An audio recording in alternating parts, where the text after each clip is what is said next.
I received this 16.5-inch pressure washer surface cleaner as a gift, and I wanted to show how well it works while using it on my back patio. This is a surface cleaner attachment made for flat areas like patios, driveways, sidewalks, and decks.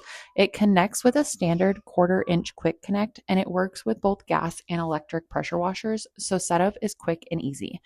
The 16.5-inch cleaning path makes a huge difference. You're covering a lot more ground at once compared to a regular pressure washer wand, and it helps you get the job done much faster. It's rated for up to 3,600 psi, and underneath, the rotating spray arms distribute water evenly across the surface. That helps prevent streaks or lines, which is something I always struggle with when using a wand. The 4 caster wheels are a big plus. They make it really easy to push and glide, and it glides smoothly without tipping or dragging on the surface. Even though it's wide, it still feels really lightweight and easy to control.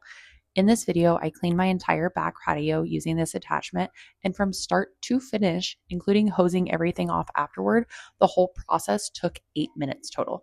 That alone really impressed me.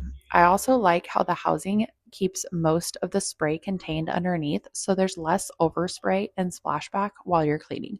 Once you're done, it's simple to disconnect and switch back to your regular pressure washer wand without any tools. Overall, this was a really thoughtful gift. The surface cleaner is easy to attach, easy to maneuver, and saves a ton of time. If you clean patios or other flat outdoor surfaces regularly, this attachment makes the job faster and much easier.